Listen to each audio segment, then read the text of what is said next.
record on a computer. And let's see. I'm gonna take like one more minute. It's 6:59. I'm gonna go live on Facebook because I've been having some technical difficulties lately. So I'm gonna, okay. Oh yes, it's 6:59. We're going live, Katrina. That's it. Alrighty. That's it. Okay, live on Facebook. All right, let me check what's going on over here. All right, choose where to post. Share on my timeline.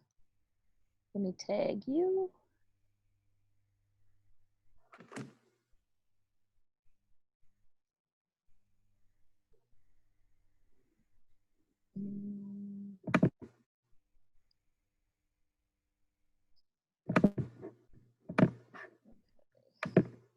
At Katrina Armour. Let's see, at Andrea Fitzgerald.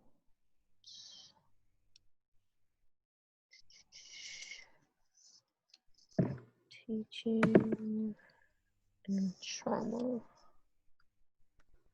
with.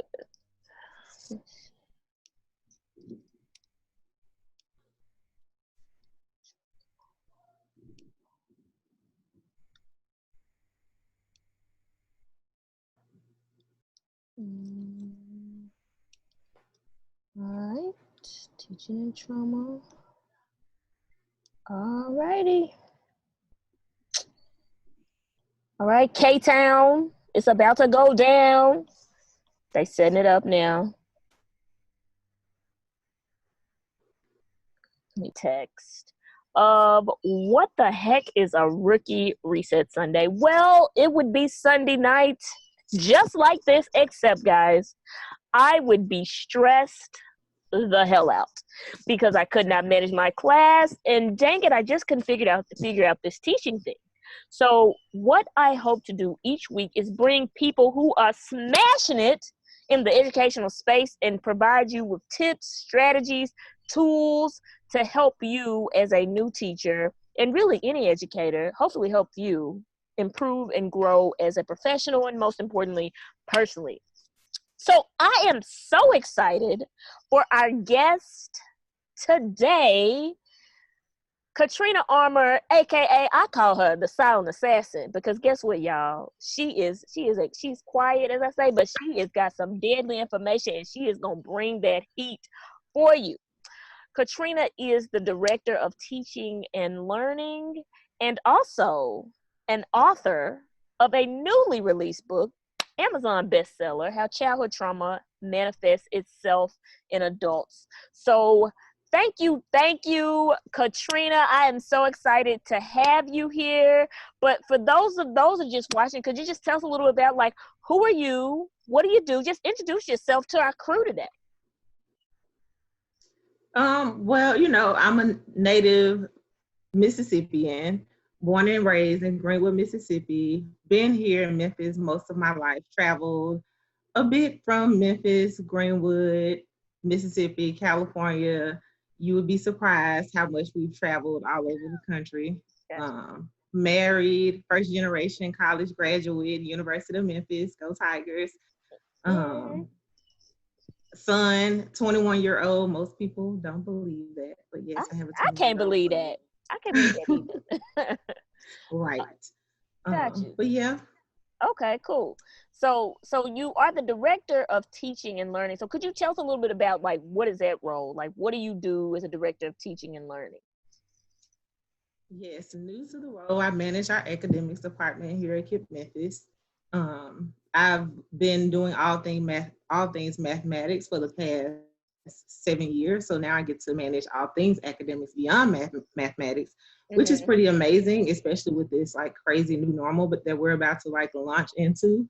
I get to like bring all this knowledge and all of the gems I'm about to drop today about being trauma informed into my new role. I hope they're ready for me over there now. Beyond mathematics into just being more culturally relevant and just like bringing things beyond numbers into education, Mm-hmm. which probably sounds weird coming from someone like me who just like loves math and has spent the past 15 years Right. devoting myself to mathematics education. Mm-hmm. Um, we're going to talk about how school should be more than just about numbers. Yes, yes, you heard Yep, it, beloved. You heard it, I people. know. Yes, it is more than math, guys. It is more than math. So, which actually that was actually going to be kind of like my next question, because you over here, you mathlete of the year, like y'all, I'm telling you, she a beast with it. She is a beast with it. I don't think y'all hear me. She is a beast with it. The silent assassin. She like Kawhi Leonard out here, baby. Like she, like he dropped 50, and you like, dang, did he? He was so quiet. Like I didn't even know he dropped 50 on me. But anyway, so you a mathlete. Now you over here leading the entire play. The entire setup in terms of teaching. But it's so I'm wondering, like, what led you to write this book? Because this is, like you said, like you're seeing that, like now you're saying now, like it's more than just numbers. So now you've written this book. Could you like tell us a little bit about like this book and what led you to write that book? I'm curious to learn more about that.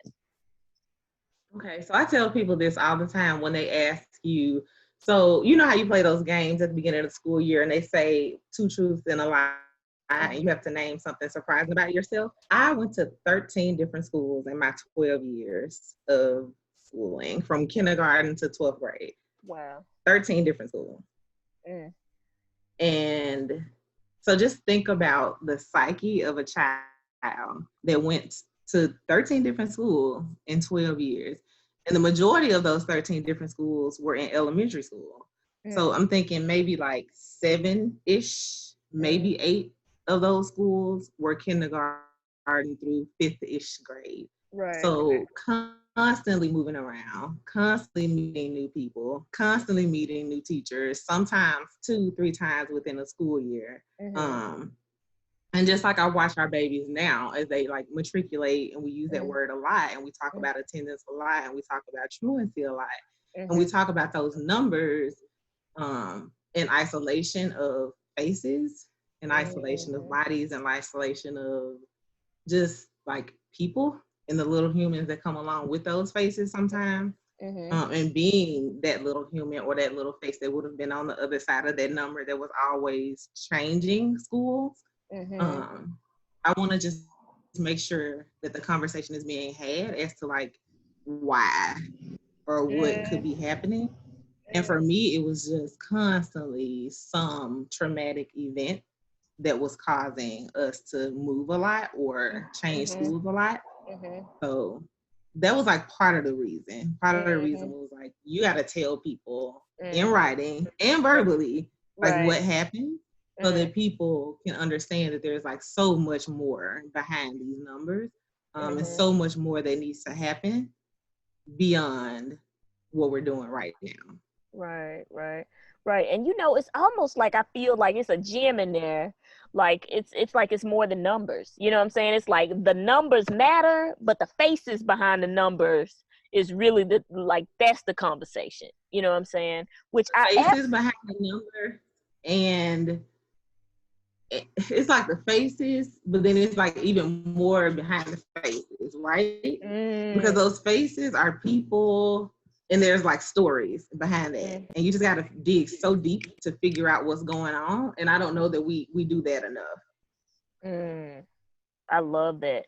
I absolutely love that. Oh, I hope I didn't freeze. Did I freeze? Don't say I froze. Did I froze? Did I Just a freeze? little. You might be Okay, back now. I'm back now. Okay, yeah. So it's like it's the stories, the story, not only the numbers, but the faces and the stories behind them. Which I do Yep. agree. Like I do agree. I think it often gets missed. You know what I'm saying? Yep. That we get so caught up on like, oh, we got to move the data. Which I've definitely been that teacher. I ain't even gonna lie to people. That's definitely been me.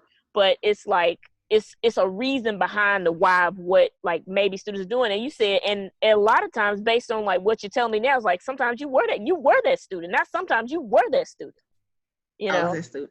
Yeah, so I was that student that didn't eat the night before, mm-hmm, that didn't sleep the night before, mm-hmm, that came to class the day the school, the day we had a big test, mm-hmm, and teacher was frantic, running the play that someone had made for them, right? And wanted to get that good test score.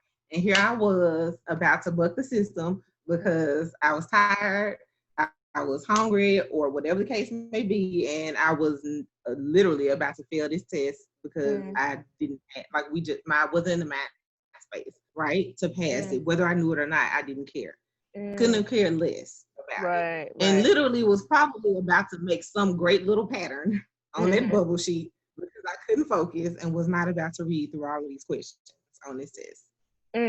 That's deep. That's deep. So it's like, even though like now you direct a teacher and learning, and you probably had the capacity, but because of those core needs, like being meet safety, security, feeling seen, feeling supported, feeling challenged, like because those things weren't there, then it's like I don't give a damn about it. Like if I get it, I get it. If I don't, I don't. Is that right? Is that kind of what you're saying? Say that last part, you broke up just a little. Oh, I'm sorry, my internet guys. I apologize. It's a little bootleg, AT&T, baby. It goes in and out sometimes. But yes, so basically, what you said was that, or what I heard you say is that, dang, I forgot my train of thought. But basically, like, even though you had the capacity to do the work, I mean, hell, you're the director of teaching and learning. You're pretty freaking smart. Jeez. And wait till y'all hear this story, dude. I just couldn't believe it. But anyway, so so you're director of teaching and learning. Obviously, you have the capacity to do the work, but it's like, because my core needs are not being met, I don't give a damn about it. Like, I mean, I could probably do it, but I'm hungry.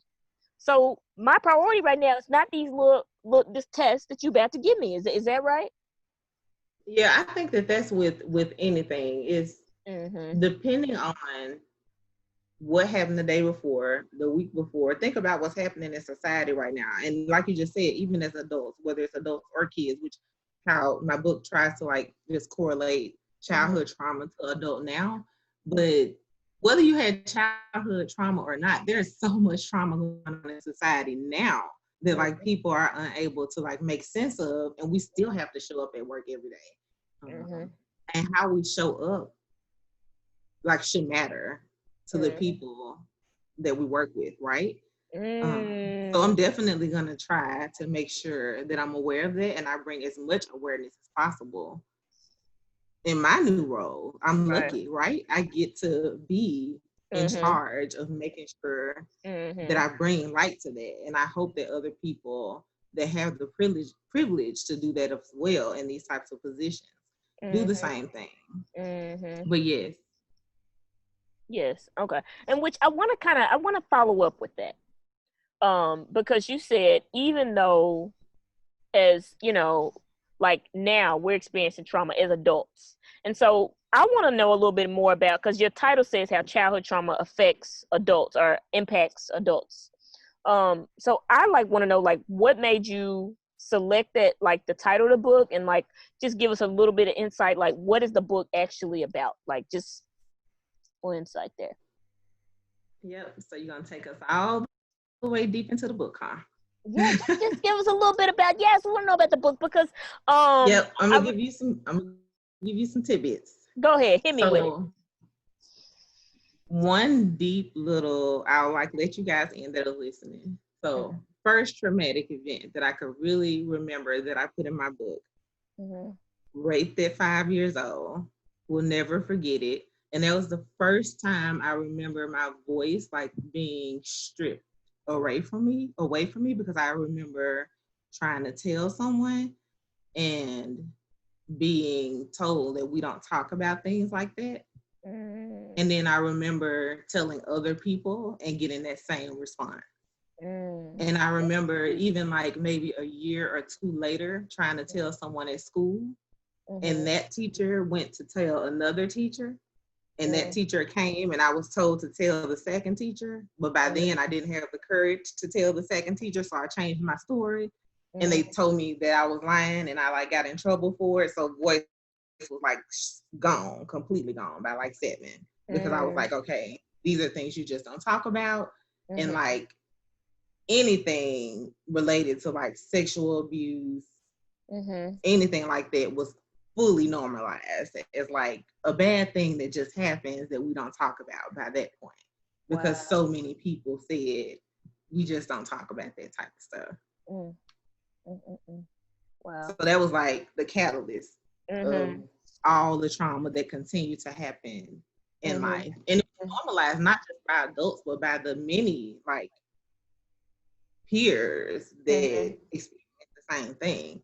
So it Mhm. wasn't just me, it was like so many people that I knew that that like were raped, molested, Mhm. neighborhood friends, relatives, other Mhm. people in school. It was like so normal that it was Mhm. like not abnormal. Mhm. Mm. Wow. Well, that's really deep. Um, and like, how do you think that that idea, like, because the title of the book is that, like, how it affects people as adults. You know what I'm saying? Like, how do you think that those instances of where, like, you weren't heard, which I imagine now, like, you go to jail if a child tells you something and you don't say anything. You know what I mean? In theory, Mhm. in So theory, you go to jail right, because those right. types of things still happen to this day. Mhm. Otherwise, you wouldn't have all these Harvey Weinstein, all these big names coming Mhm. out now where people are saying somebody touched me 20 years ago, 10 Mhm. years ago, whatever the case may be, 3 years Mhm. ago, whatever. So there's Mhm. still cases now where people aren't saying anything. And I Mhm. mean, think about it, in schools, we're still, reporting instances where we see things, hear things, and we're still trying to teach kids how to say things. Like that's still a thing to this day, so it still happens. Mhm. But I think about, for me, it took me many, many years to like Mhm. find my voice, and I'm still like that's a journey that I still like try to Mhm. push myself to take. Right. I was super introverted, like so introverted. I would not like talk very much at all at school. And I Mhm. was one of those kids to where if you tried to force me to ask a question, like that's when I got in trouble. I got in trouble when I was forced to ask or to answer questions. I was Mhm. paying attention and I was Mhm. gonna do my work. But if you forced me to ask or to answer a question or ask or to participate in any way, Mhm. then that's when I would get in trouble for being defiant, Mhm. because I didn't want to be seen at all. Like I wanted to just Mhm. hide in my little shell, do my work, but I did not want you to see me whatsoever. And that went on until like high school years and college, really. I think I tell people all the time I pretty much self-taught all the way through college Mhm. because I just didn't believe that people cared to hear what I had to say. So I was like, and we moved so much by the time we got to a new school, we Mhm. would be nowhere in the curriculum. Like Mhm. schools were so different from Right. California to Mhm. wherever. Everyone was using a different curriculum. Mhm. Everyone was teaching something different somewhere. Mhm. So by the time we moved from X school to Y school, and here Mhm. we are, we had no clue like where the Right. teacher Right. was. So I quickly, maybe around fifth or sixth grade ish, just got really used to saying, I'll just figure out where we are, and self taught from that point on. Yeah. Which I just find that fascinating. Just the fact that you just, like, straight up taught yourself. Like, I mean, I find that to be fascinating. But I find what I find to be somewhat disappointing is, like, you took the liberty to teach yourself. Every kid's not going to be able to do that, you know and it's just, it reminds me again that it's not personal. Like, you had this trauma going on, you're sitting in class, and the teacher's like, I need you to answer this question. And so you are so committed to, like, I don't want to be seen, I don't want anyone to see me, that I'm like, it's almost like a protection in a way. Like, I don't want to say, I don't want this secret or this thing to come out, that I just, you know don't see me, like, don't see me, you ain't want to see, Yep. it's that's just, Yep. yeah, I just find that to be, just so sad, because I just It's sad imagine. and it's so normal. It's so Mhm, like you would be so surprised. Like I get heartbroken sometimes when I go in a classroom and I see little me's. Like I would tell people all the time that mhm, I could just like almost point out the me's in a classroom, mhm, because it's for the varying reasons. varying reasons, not all like sexual abuse, some like Mm-hmm. physical, just neglect. I can point hungry, like you can't go days hungry and not be able to point out a child that hasn't Mm-hmm. eaten. Like just look at them and tell that they're hungry. Mm-hmm. Um, and then it's hard, like it's not a teacher's fault because we put so much on teachers. I remember like thinking, you know, I really want to be great and don't be like an overachiever. Like one of those Mm-hmm. teachers is like, I tell you all the time, this Mm-hmm. lesson is gonna be great. I studied it, I practiced it, right. Everybody's gonna get it, you know, and then you're just going through the motions of just teaching your little heart out, right? And Uh-huh. then you so caught up in the lesson and don't have like maybe half the class that's like with you because you're really rolling then, right? Because you got like half the class that's Mm-hmm. in it. Right. But then the other half is like what happened? Not What in the car. happens to the Right. right? And it's easy to get lost. Like I was that kid that I got really good. It's just like it blended into the background. So good it blended Mm-hmm. into the background. Mm-hmm. My work was gonna be done. It was Mm-hmm. gonna be right. And then those teachers that tried to force me to like participate as I got older, I did not show up to class. Mm-hmm. Wow. Wow. That's man. That's real deep. It's real deep. It just, I think, I watched this. I got caught up in binge watching today, and I watched this show, Love Goals. Right? Have you ever seen that show? Okay, Love so go. Love Okay, Goals. it's So binge watchable though, right? it's binge watch, but it's on OWN, and they have this whole um show. Like it was like I think 11 shows, but it was like episode 3, and so they have this episode. It's just straight up about trauma, like it's straight up about childhood trauma, and they just they go into this idea that like basically you know your childhood trauma, it shows. I mean, it impacts how you show up. You know what I'm saying? And just like I just think about you sitting in that class just hiding. You know, I don't want to be In seen. I don't plain want. sight. Yes, yes, just hiding, and it's just like it shows up as we're an adult. And so when I saw your book, I was like, oh man, she was just telling about this on the on our call the other day when we were preparing for the thing. But it's just like this is really a big deal, guys. Anybody that's watching, like childhood trauma is for real, y'all. Like it's a real thing in these streets, and it's really a big deal. But let's keep going. Okay, so let's just talk about your K-12. Like you in school, who is little Katrina all the way to the senior in high school? Like tell me about the 13-year experience, about like your educational experience. Tell me about that. Educational experience. Mm-hmm. That's like a hard one. That's a big one. Mm-hmm. I mean, like I said, I went to a lot of different schools. We were trying to always play catch up because we rarely ever started the year off the Mm-hmm. first day of school. We usually started the year off a couple weeks into school just because we just like weren't prepared for the first day of school. Mm-hmm. So Wow. usually it would be like maybe 2-3 weeks into school when we would go, which is hard enough in itself, right? Because you're not Mm-hmm. starting the first day. Everyone is already in. People have gotten into a regular routine.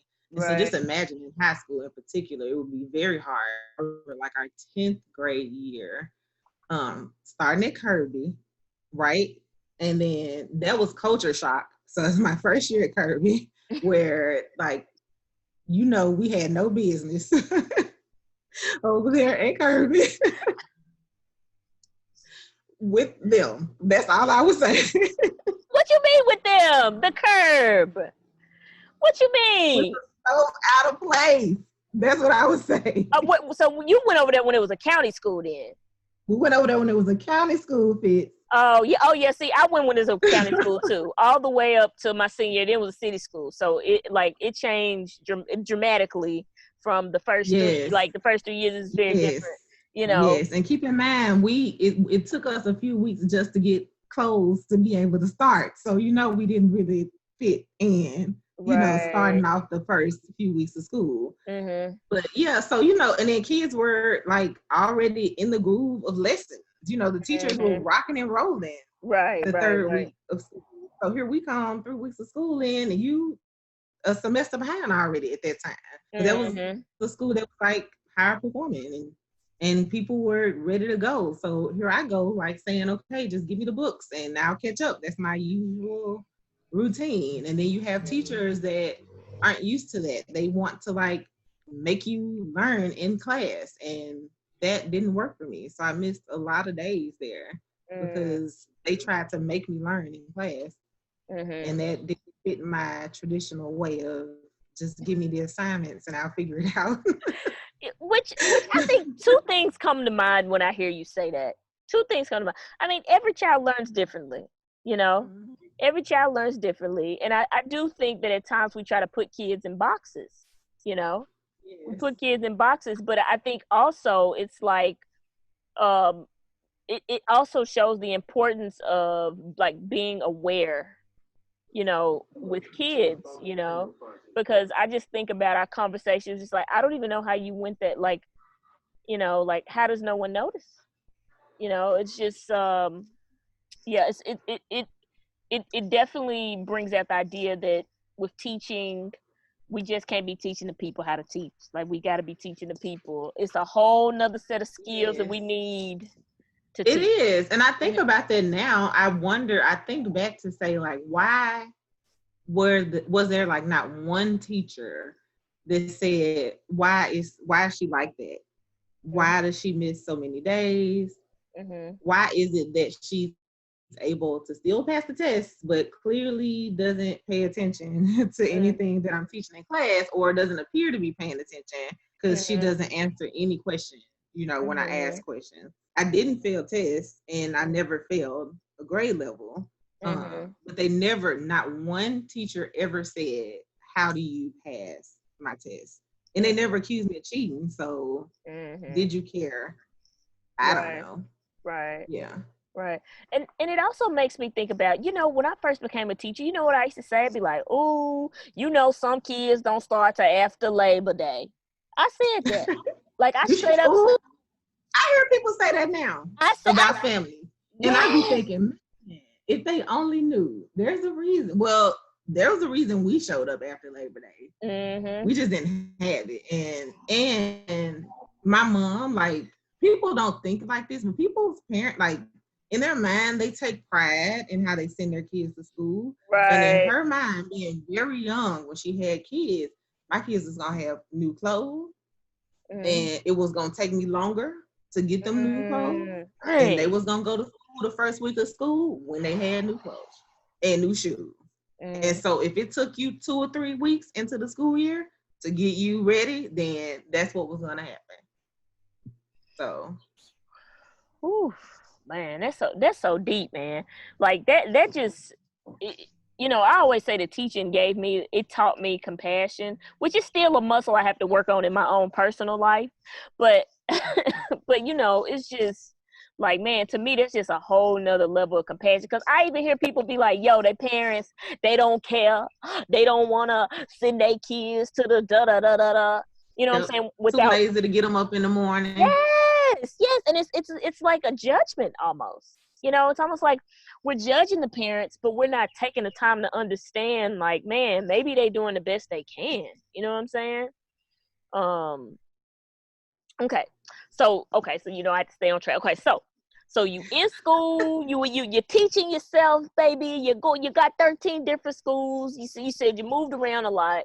So like in the background, like what's going on? Because I think this is really important because rookie Yes. teachers or even teachers in general, like she ain't going to school every day teaching herself, making the grades, but it's a whole lot of other stuff going on in the background. So, like, tell us a little Yeah. bit about like what's going on in the background. You're going to school, you're doing your part, I'm doing what I'm supposed to do, you know, staying on the radar. Like, what's going on in the background? Like, what are other things you're experiencing at home? Like, tell us a little bit about that. Let me see. Let me take you back to maybe late elementary school ish. Mhm. Um, Elementary school for us was kind of tough because again we moved around a lot. And so I think a lot about our elementary school babies, and I think a lot about society when I hear a lot of these babies that are committing suicide because of bullying and things like that. And people ask the question, like, why do elementary school kids commit suicide? Like, what would make a little kid want to kill themselves? And I think when I was in elementary school and like all like you somebody when you're raped at 5, you have to rationalize that for yourself if you don't get counseling for it. When you get bullied, which I didn't experience bullying because I closed myself off, but if you're bullied and you don't get help, you have to rationalize that for yourself. When you can't read and you go up from kindergarten to 5th, 6th, 7th, 8th, 9th grade, you're sitting in the classroom, can't read, and you're, in there with all the other kids, these are things you have to rationalize for yourself, and you don't always make sense of those things well. And so it's just all this hurt, all this anxiety that just like continues to like build up in yourself that causes like unhealthy pain, like unhealthy thoughts, unhealthy just like feelings that can just like build up and become overwhelming in kids. And if you don't have some type of like outlet or help, or if you haven't like had a counselor or something, that stuff will lead you down the road to wanting to harm yourself.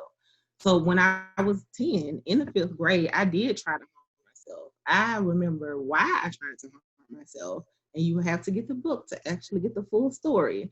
But I did try to harm myself. bit.ly/Katrina Armour. Holler at the people. bit.ly/Katrina Armour. Okay, go ahead. Let's get it. This goes back to school. So all the things, all the, trauma that I experienced, moving around a lot, not fitting in school, just home life not being the best, and then being at yet another new school.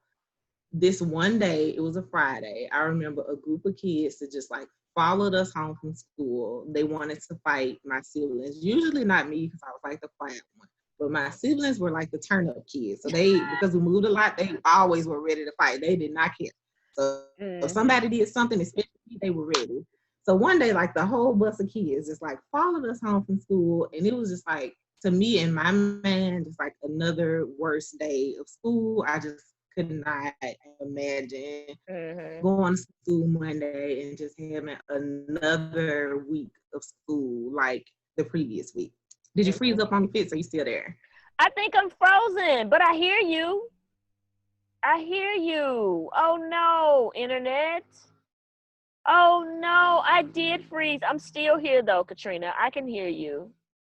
My internet is suspect. I'm here. I'm back, y'all. That's in okay. The building. Yes. Yes, internet is janky. AT&T. Anyways, go ahead. You gonna keep shouting them out too?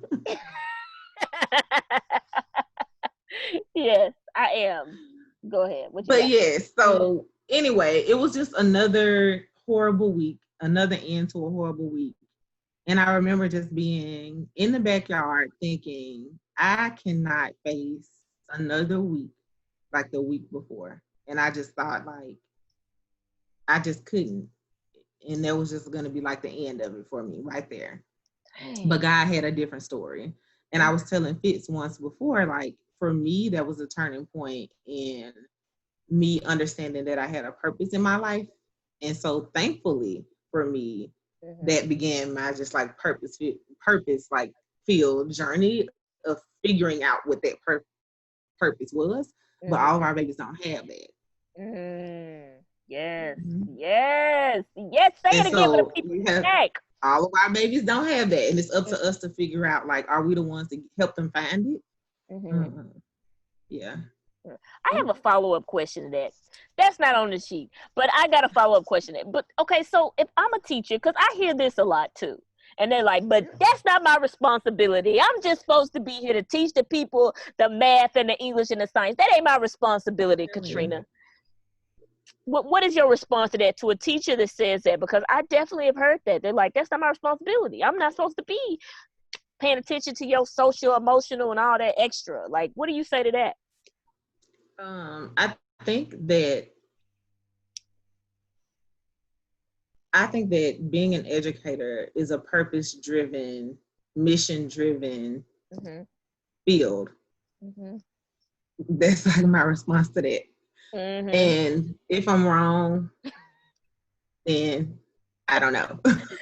Because I just think that some fields are fields or careers that are purpose and mission driven. They have like a little bit of mission, a little bit of purpose, like embedded in them, right? Mm-hmm. Beyond like the traditional tactical thing, right? Yes. Now, what's missing now is how do we teach people that, right? Mm-hmm. Because if it's like not naturally in you, and that could be true, then is it a course in college? Is it something that we say happens in new teacher educate? Like where does it happen? And Yes. when does it become so important that it equally is as important as the more tactical things that we teach? Like that's the question. Yes. Yes. I love that. I think that is so, I don't know if there's a silver bullet to that, but I totally agree with you there that I honestly believe it should be an ongoing thing. Like I think we have to continue to get that type of training. I do think in your new teacher program, they should be teaching you about, the social and emotional trauma informed practices, stuff like that. Because oh, I think I froze. Just But a little, but you're back now. just a little bit. But I think that's what ticked me off about teaching. That stuff right there made me Yeah. mad. It made me Yeah, mad it because is. yes. Because like I tell people, I just want to be a PE teacher and wear sweatpants every day. Yeah. And that wasn't it. It was like, whoa, this is Yeah. a whole And lot of it's other not stuff. something that you can throw out there. It equally needs to be somehow woven in. Like it equally needs to be as Yes. important so it becomes natural. If it's like a natural way for you to address it, if you naturally have those tools, it's Hmm. 10 times easier. Just like you naturally go for your strategies in math, your strategies in English, Hmm. it has to naturally be embedded. And Hmm. then you will see, it's an easier way to like handle all of it. Yeah, Um, yeah, I totally agree.